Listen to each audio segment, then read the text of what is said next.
just makes no sense. Fala pessoal, sejam muito bem-vindos ao Not Soccer. Eu sou o Pente e eu tô aqui para fazer mais um vídeo do Guia da PL, dessa vez do meu time, do Manchester United. Isso é bem especial para mim.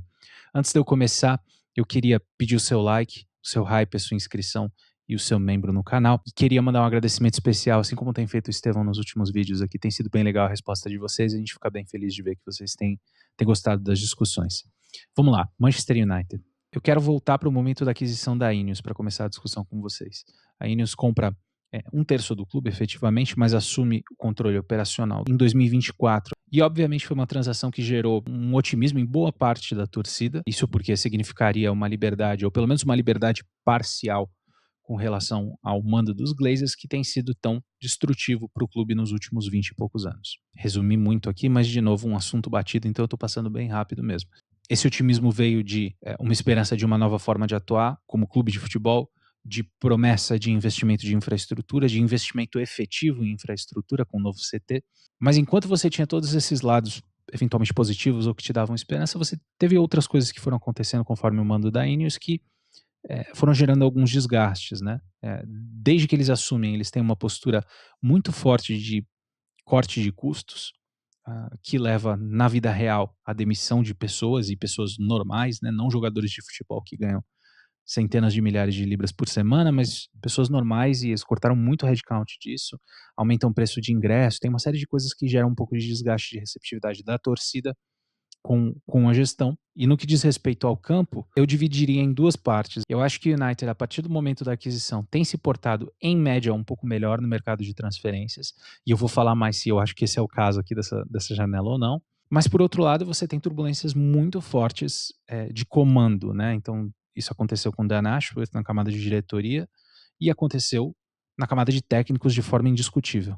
Se a gente lembrar quando eles assumem aquela péssima temporada do Ten Hag, na segunda temporada do Ten Hag, que o United termina em 8º, que é naquela época a pior colocação do United na era Premier League, e consegue um título de FA Cup em cima do Manchester City, que dá uma maquiada no que foi uma temporada desastrosa, de fato. Em um determinado ponto, parecia que a Ineos tinha decidido demitir o Ten Hag, eles procuram alternativas, eles não encontram, ou não ficam satisfeitos com o que eles encontram, e eles renovam o contrato do Ten Hag pela duração mínima. Então o Ten Hag teria naquele ponto só mais um ano, não dá para entrar com um técnico em um ano de contrato, então eles dão mais um ano de contrato.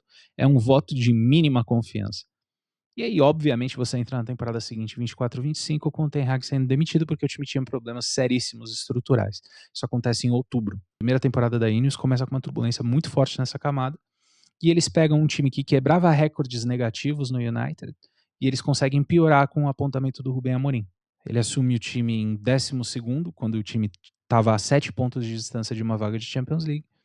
E durante o período dele, o United é o 16º time da liga em termos de pontos, de resultados. No final, o United termina em 15º naquela temporada. E de brinde, o United ainda perde uma final de Europa League para um time do Tottenham muito frágil. Nenhum torcedor do Tottenham que estiver assistindo isso aqui vai discordar. O negócio é que o United também era frágil. A gente estava falando do 15º contra o 17º colocado da Premier League naquela temporada. Um show de horror, assim. O aproveitamento por pontos piora, métrica de criação piora, um desastre de primeira temporada, e um desastre que já te apontava problemas sérios no seu apontamento do Rubem Amorim. Um técnico que conceitualmente vinha com uma rigidez muito importante, precisava jogar no 3-4-2-1 dele ali, com um elenco que era fundamentalmente incompatível. A começar pelo fato que esse time aqui é um time cujo melhor jogador é um camisa 10, e não existe camisa 10 de verdade nessa filosofia aqui do Rubem Amorim. A gente discutiu isso aqui exaustivamente, tá? Durante o ano. Então eu tô sendo relativamente breve nesse recap, mas muito uma questão de aproveitar muito mal os perfis que tem no clube, as qualidades que estão no clube, além de uma série de outros problemas que a gente viu bastante na temporada 25-26 que começou aqui. 25-26, temporada passada, é uma temporada que o United tem uma janela positiva, contrata Matheus Cunha, Mbeumo, Sesco, Lamen, são acertos, são contratações interessantes, gera uma animação por conta disso, e aí a gente volta para a realidade em campo, porque na realidade em campo o time ainda era comandado por um técnico que subtraía as partes, né? Ter jogadores melhores em campo melhorou criação de chance. O Lames, em especial, faz muita diferença para a solidez do time. Então o time melhora um pouco, mais distante do que precisava ser e avançando muito no tempo. Rubem Amorim dá adeus ao United em janeiro de 2026, vencendo 31,9% dos jogos dele. Um desastre absoluto. Obviamente essa é a pior marca da história do clube. E em todas as competições, 38% de vitórias, tá? Não era muito melhor ali a situação. Ele venceu jogos consecutivos uma vez durante o mando dele, ao longo de 14 meses que ele ficou à frente do clube. Demorou 11 meses para essa sequência de 2 vitórias, que no caso foi de 3, chegar. Ele é demitido com o United sendo o 6º colocado da liga, tendo sido eliminado na primeira rodada, ou na verdade na segunda rodada da FA Cup, na primeira rodada que o United participou, contra o Grimsby Town, time de 4ª divisão. Um trabalho, como a gente já discutiu várias vezes, surrealmente abaixo da crítica. E de uma forma muito frustrante, porque foi de uma forma muito teimosa, muito evidente. Como torcedor, eu posso falar, graças a Deus, eu fico feliz que acabou essa era. Mas o que é muito importante aqui na demissão do Rubem Amorim, o motivo pelo qual eu tô tentando passar relativamente rápido pelos motivos de futebol, que eu já discuti com vocês diversas vezes, é que não foi por isso que ele foi demitido. Essa é a parte mais louca dessa história, na minha opinião. Não é coincidência que a demissão vem em janeiro. A demissão tem uma primeira faísca em questão de contratações, porque o Rubem Amorim supostamente queria reformular o time todo, achava que tinha muita gente que não prestava ali naquele grupo, e a nossa diretoria, Jason Wilcox, tentou um approach um pouco mais gradativo, de não dá para vender todo mundo e não dá para comprar um time inteiro. Algum terceiro poderia apontar, então por que você contratou um técnico que precisaria de tudo novo, porque ele só sabe jogar de uma maneira que seus jogadores não sabem. E isso vem concomitante, é óbvio, a um aumento de pressão com relação ao que acontecia em campo. O United era um time bem abaixo do que deveria ser, em termos de performance, por mais que criasse algum volume de chutes, tivesse alguns flashes interessantes, afinal de contas tem bons jogadores, mas começa a ter uma pressão um pouco maior, a diretoria tenta intervir para pedir que o técnico mude a formação. Então, assim, o que eu quero contar para vocês aqui é uma história de relutância imensa e inexplicável em demitir um técnico que evidentemente não estava funcionando, a ponto de você, diretor, se propor a falar: técnico, muda de formação para ver se ajuda aqui na sua avaliação. Uma coisa muito esquisita mesmo. Essa situação aqui gera um desgaste muito grande, que o Rubem Amorim briga com Jason Wilcox. Esse é o motivo da demissão. Se essa briga não tivesse acontecido, eu quero ser muito claro com vocês, o United provavelmente teria se classificado aqui para uma Europa League ou para uma Conference League nessa temporada, e o Rubem Amorim ainda estaria à frente do Manchester United. Se fosse pela diretoria, nada teria mudado, e eles foram muito claros nisso, tá? O que eu acho assustador. De novo, de forma muito mal preparada, o United joga 2 jogos logo depois da demissão do Rubem Amorim com o Fletcher, de técnico interino. Não tinha preparado sucessão, porque na cabeça deles não tinha possibilidade de demitir um técnico que performava da forma que eu contei para vocês. Um desses jogos aqui é no nosso primeiro jogo de FA Cup, onde a gente perde para o Brighton. E assim, o técnico que é apontado, o Michael Carrick, na sequência, só tem Premier League pela frente. Ele assume o time em 7º, com 17 rodadas para jogar, e os 2 primeiros jogos, aliás, eram City e Arsenal. E funcionou. Carrick, em primeiro lugar, soluciona coisas mais simples, em termos de perfil, né? Colocar o melhor criador da liga e o melhor jogador da liga passada na posição dele, trazer o Kobbie Mainoo, que era um jogador que tem muito valor em retenção para o meio de campo, liberar o Casemiro como uma peça ofensiva pelo alto, que acaba sendo chave. De cara, ele resolve uma série de problemas de perfil, problemas que não são exatamente ligados ao treinamento, mas que são mais ligados à compreensão do que aquele jogador faz bem, uma vez que o time está livre daquela amarra de ter que se encaixar num modelo de jogo e numa formação específica, né, mais do que um modelo de jogo. Ao fazer isso, me parecia inevitável que esse time teria um bounce relevante. Foi o que aconteceu, mas eu quero também trazer que, hoje, olhando em retrospectiva, eu vejo um pouco mais de mérito só do que bom senso no que fez o Michael Carrick, tá? Tinha coisas interessantes que a gente vê até hoje perdurando na identidade do time. Muita aproximação central, um time que tentava progredir, tabelava muito, era bonito de assistir o time do Carrick, tá? Umas coisas meio De Zerbi, de tentar atrair pressão, e uma vez que você quebra a primeira linha de pressão, você é extremamente vertical, que de novo faz sentido com o perfil de jogador que você tem, porque você tem um armador muito agressivo, você tem corredores no ataque, né, caras que gostam de carregar e correr sem bola. Então, de repente, o time tinha uma cara infinitamente mais concisa, e sim, eu acho que tem um elemento de bom senso nisso, mas eu acho que tem mérito também do Carrick nessa equação. O time defendia decentemente, especialmente quando estava no bloco, pressionar um claro ponto fraco do que tenta fazer a comissão técnica aqui com o Carrick com relação ao que o United tem em campo. Então, o United tem dificuldade de pressão essencialmente desde o primeiro jogo com o Carrick, tá? E já tinha com o Rubem Amorim, enfim, eu suspeito que seja uma coisa bastante ligada aos perfis que estão em campo também. Não era perfeito, mas muita coisa positiva.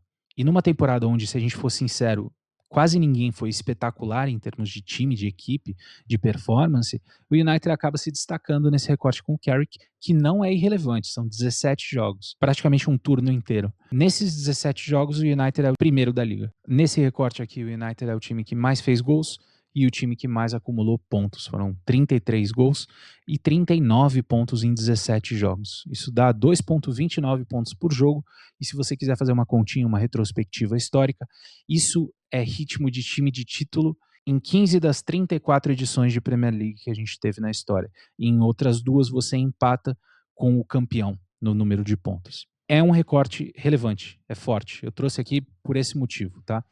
Não significa que eu acho que o United é time de título, eu já vou falar mais disso, mas eu queria dar a devida importância para o que foi feito aqui no segundo turno. O que também é relevante nessa equação é que, como eu expliquei para vocês, o United tinha 17 jogos de liga pela frente e o Carrick só foi técnico desses 17 jogos. O Carrick não teve uma distração de jogo de Copa, de jogo de Champions League e etc.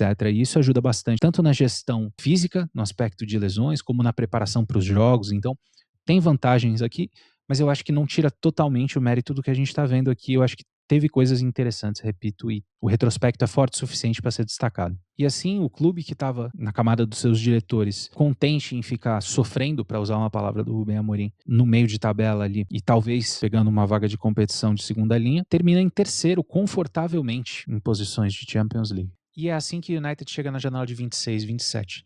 E se você for observador, você vai perceber que eu troquei de roupa entre esse take e o último. Isso porque desde a madrugada do 18 para o 19 de agosto a gente teve novidades na janela e isso me fez refazer boa parte do vídeo. Olha que bacana. Importante de tirar dessa sessão de contexto aqui para fazer a transição é uma janela que gera bastante expectativa. O United chega talvez de forma adiantada na Champions League, nos olhos de diretores que pareciam contentes com performances bem abaixo disso do penúltimo técnico do clube, com uma situação de margem bem saudável, com uma situação de caixa melhorando, com um grande salário, por exemplo, do Casemiro saindo. É uma oportunidade do United fazer coisas relevantes no mercado. Até porque, sim, pela primeira vez você tem acesso à receita de Champions League, o que deveria ser a normalidade num clube como o United, e a gente sabe que isso dá bastante flexibilidade para atuação no mercado, mas muito mais importante do que isso, é a primeira vez que a Ineos tem, num começo de temporada, que eles estão à frente do clube, um técnico que não está fadado à demissão, que não entra ameaçado na temporada. E esse aqui não é um vídeo falando que o Carrick é perfeito em todos os sentidos, é o melhor técnico da liga, nada disso, mas é uma constatação que o trabalho que ele faz parece ser melhor e mais sustentável do que isso que a gente viu com o Ten Hag e do que isso que a gente viu com o Rubem Amorim.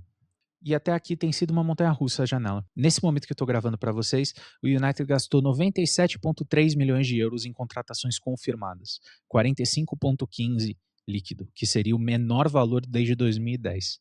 97,3 milhões de euros é bem próximo do que o Hull gastou e do que o Fulham gastou até aqui, por exemplo, e um pouco mais da metade do que o Ipswich gastou.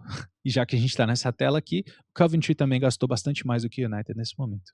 Eu quero que você faça um exercício de imaginar como é que está a torcida em meio a isso. E eu confesso que eu acho essa sensação, essa frustração extremamente compreensível, tá? Isso aqui não é uma fala tirando sarro de um mau sentimento na torcida. Eu me incluo nesse mau sentimento. Isso aqui é uma janela onde a gente basicamente perde todas as nossas primeiras opções. Elliot Anderson era declaradamente a nossa prioridade na janela, vai para o Manchester City. Matheus Fernandes foi uma prioridade nossa, vai para o Tottenham. Tonali era de interesse, foi para o Tottenham. Bruno Guimarães foi de interesse durante a temporada, um interesse mais leve, vai para o Arsenal. Tchouaméni, que foi um interesse declarado, nunca apareceu factível. Lewis Hall, que é claramente a prioridade para a lateral esquerda, é brifado como uma transferência impossível, e aqui parênteses, né? Só o United não consegue comprar alguma coisa desse Newcastle, que parece estar vendendo tudo que é vendável nessa janela aqui. Quem diria que seria uma estratégia ruim você esperar os caras venderem todos os jogadores deles para começar um processo de negociação pelo lateral deles. Enfim. E o segundo motivo que justifica essa apreensão é que o United tem um histórico relevante de uma disparidade de investimento quando está na Champions League versus quando não está. Só a título de informação, eu trouxe um gráfico aqui para vocês que ilustra justamente isso. As barrinhas em rosa, que vocês estão vendo, em rosa claro, são as janelas que a gente faz quando está fora da Champions League, para tentar voltar para a Champions League. A média de investimento dessas janelas é de 215 milhões de euros. As janelas em roxo são as janelas nas quais a gente está na Champions League, uma média de 127 milhões de euros. É extremamente compreensível a apreensão do torcedor e repito que eu me incluo nisso.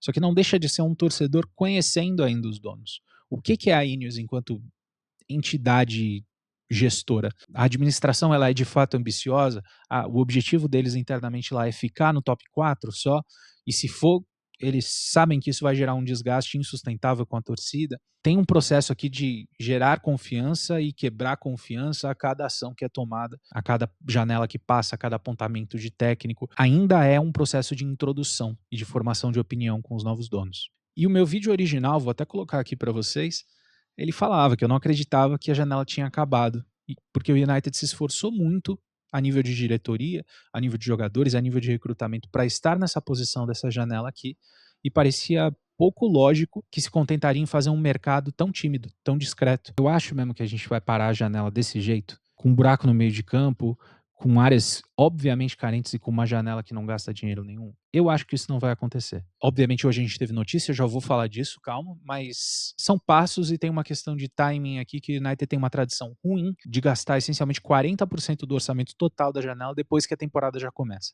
Não está totalmente descolado da cultura do United esse atraso nas contratações, mas antes tarde do que nunca. Vamos falar dos jogadores que entraram e saíram? As saídas são muito fáceis. Além do Casemiro, que era um titular do time, ninguém de substância sai do time. Você tem pequenas vendas ali no Vitec e saídas de graça ou por empréstimo.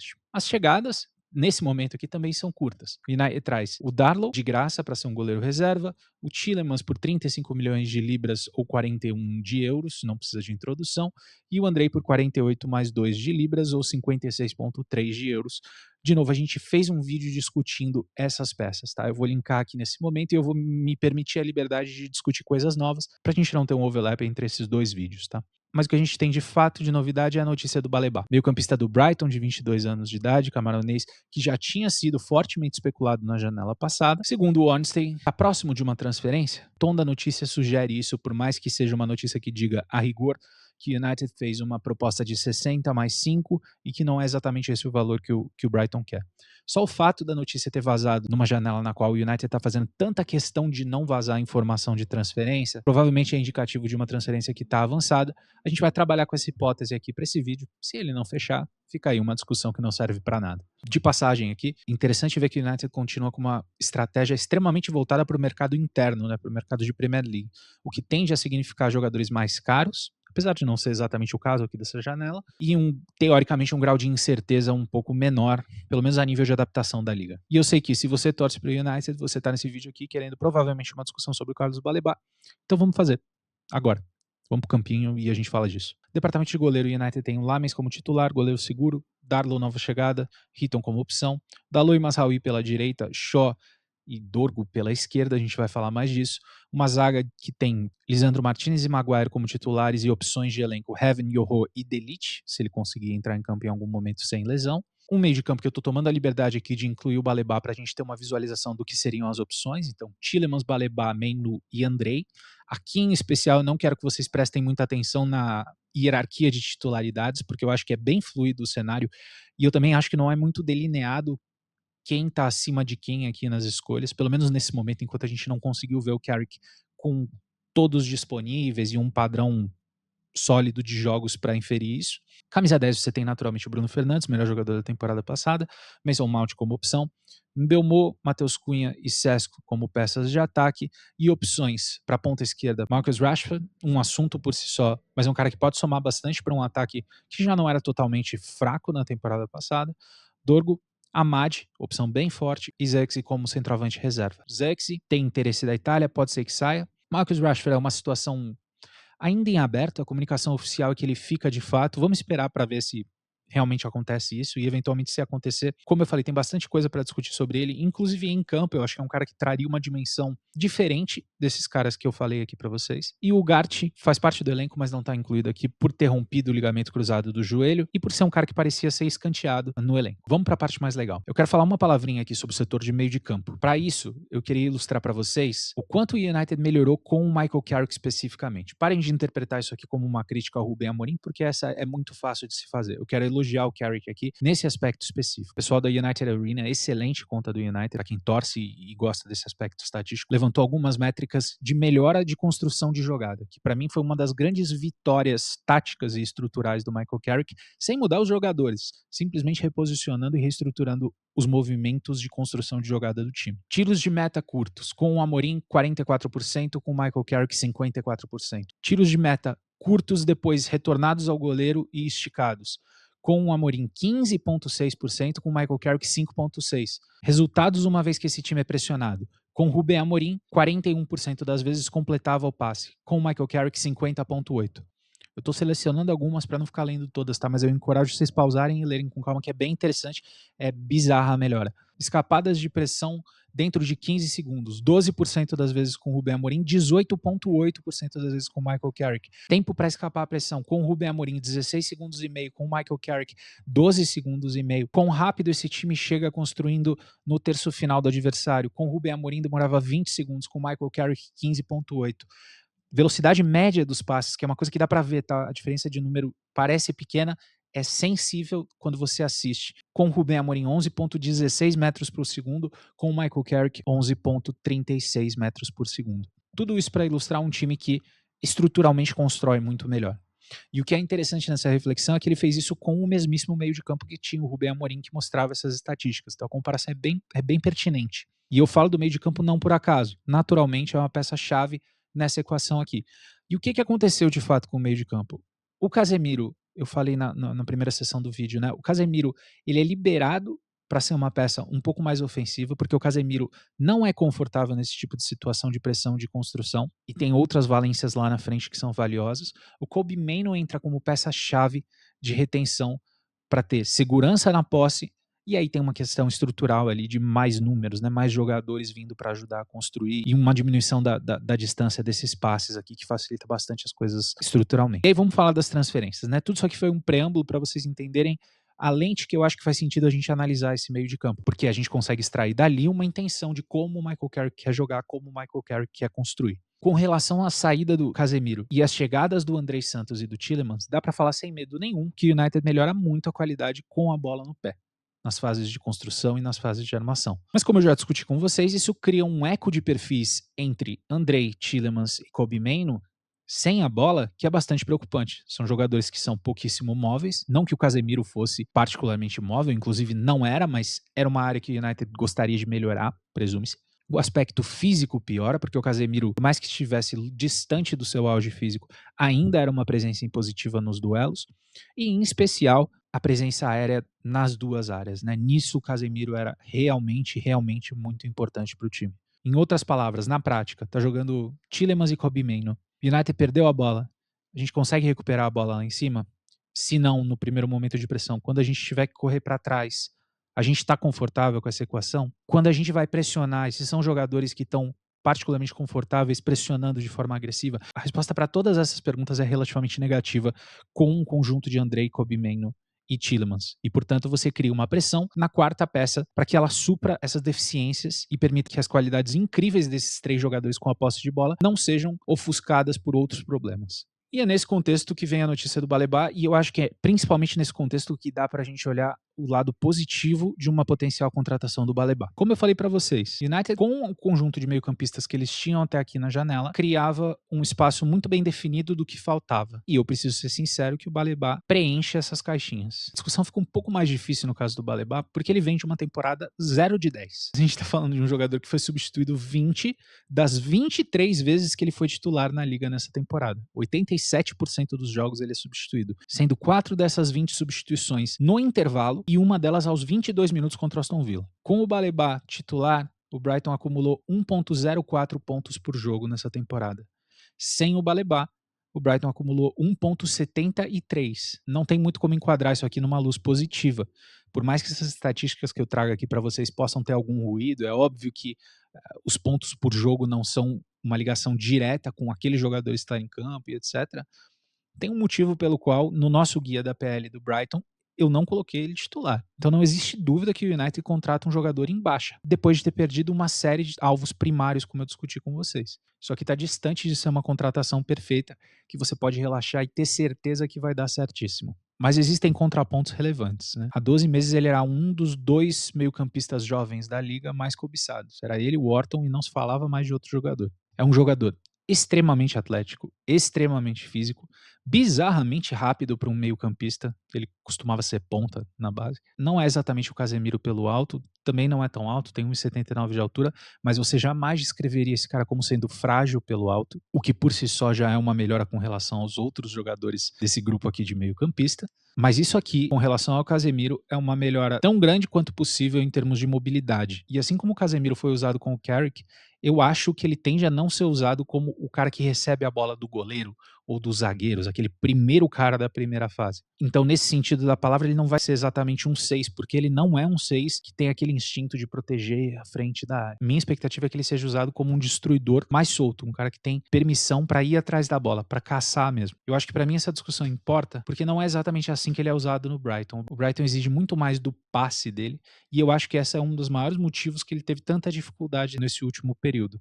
Não confundam isso com eu estar passando pano para o jogador, ele foi mal utilizado. Não é isso. É simplesmente uma discussão de o jogador que ele é, talvez ele possa ser empregado de uma forma específica nesse conjunto de meio de campo. O que ele faz bem, na minha visão, com a bola no pé? Ele é um excelente carregador de bola. Ele dribla e carrega e ele tem uma explosão nos primeiros metros muito difícil de parar. De novo, é um ex-ponta. Mas para mim, no uso que é feito dele do Brighton, como aquele primeiro cara mesmo, o 6 que tá tanto ancorando o time quando ele não tem a bola, quanto articulando o time quando ele tem a bola, eu acho que é um uso pro qual ele não tá pronto, se é que ele vai estar algum dia. Para mim é um jogador que eu assisto e parece inconsistente nos passes, impreciso nas execuções, tem algumas dificuldades de domínio em espaço mais curto. É relativamente frustrante de assistir, inclusive. Ele é meio solto tecnicamente nesse tipo de situação. Mas eu acho e espero que esse conjunto de meio de campo aqui consiga esconder esse tipo de fraqueza, enquanto ele esconde a fraqueza dos outros. Ele é bem forte recuperando a posse de bola nessas situações, tá? Quando ele tem essa licença para apostar a corrida com quem tá com a bola e duelar, é um jogador relevante, mesmo nesse mau momento dele. E isso se aplica para quando o time está tomando um contra-ataque, eventualmente. Isso se aplica para um momento de pressão do time, que é extremamente relevante, porque, na minha opinião, é o maior problema estrutural que esse time tem, é que ele não consegue pressionar. Um jogador desse aqui tem o potencial de esconder várias dessas falhas, até porque esse time aqui está ensaiando na pré-temporada pressionar num 4-2-4, que expõe justamente esses meio-campistas. Então, ter um meio-campista com esse nível de mobilidade e de intensidade faz muito sentido. Então, sendo honesto, o risco tão grande, tão relevante do que aconteceu na temporada passada, dá uma manchada na discussão, dá uma manchada no sentimento. Mas no papel, em termos de perfil, faz muito sentido. O que ainda falta para mim? Claramente um lateral esquerdo. O United deveria estar atrás de um titular para essa posição, principalmente porque não existe chance nenhuma do Luke Shaw aguentar uma temporada com competição europeia sem lesão. O Luke Shaw é um jogador eternamente lesionado, por mais que ele venha de uma temporada positiva nesse sentido. Essa posição é bastante óbvia. Tem uma segunda que eu acho que é menos óbvia, que é a situação dos zagueiros. Das opções que a gente tem aqui, você tem dois zagueiros extremamente jovens, no Lenny Yoro com 20 anos e no Aiden Heaven com 19. Você tem um cara mais experiente no Harry Maguire com 33. E você tem dois jogadores teoricamente em idade auge no Lisandro Martinez e no De Ligt. Deveria ser um setor bem servido, mas não é, porque os teus dois zagueiros em idade auge não param de se lesionar. E aí você, de repente, muito rapidamente, tem uma equação de zagueiros de Harry Maguire e um moleque. Não é a pior situação do mundo, mas piora quando você considera que o Maguire já não é mais aquele jogador de aço que joga todos os jogos como ele foi lá quando tinha seus 28 anos de idade. Então não é improvável que com essa configuração aqui o United jogue jogos, plural, com uma dupla de zagueiros cuja idade média é 19 anos e meio.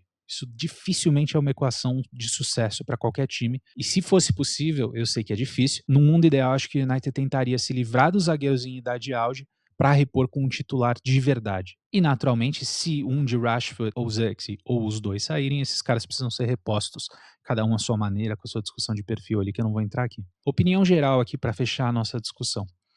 Eu acho que esse time tem muito potencial com a bola no pé.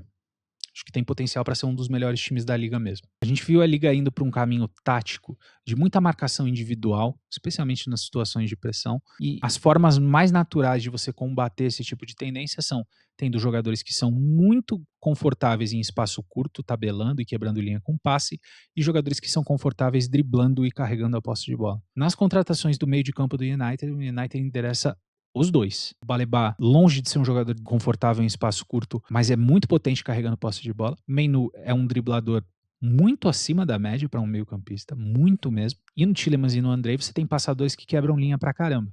Eu acho que eu entendo a visão, o que eu quero dizer aqui pra vocês. Não significa que é o time perfeito, mas eu acho que eu tô entendendo o que eles estão tentando fazer. Um time que constrói tão bem e que, quando consegue quebrar essa pressão, libera o armador da liga pra achar um ataque que não é o melhor ataque do mundo, mas é um ataque bastante perigoso, correndo com e sem bola. Contraponto disso é que eu tô bem distante de estar tão convencido com esse time quando ele não tem a posse de bola. Eu vou ser sincero com vocês e dizer que eu estava bem mais assustado nesse aspecto sem posse na gravação de ontem do que na gravação de hoje, porque de lá pra cá, pelo menos, a gente está sendo especulado com um jogador cuja especialidade é isso. Por mais que ele não seja o jogador ideal que vem num contexto totalmente sem risco. Isso já me alivia um pouco, o fato de eu não ter que imaginar em todos os jogos o Kobe Mainoo apostando corrida pra trás e o Tielemans do lado dele. E se eles não ganharem essa corrida, a gente vai ser atacado na nossa linha de zaga diretamente. Linha de zaga que, aliás, é composta por um Harry Maguire que não tem conforto em correr pra trás e um Lisandro Martins cujas pernas são tão curtas que, por mais que ele corra, ele não cobre espaço. Entendam que isso era uma aflição grande minha. Eu acho que esse tipo de peça aqui, que pode até ser menos sexy do que os caras que são muito mais craques do que um Baleba da vida,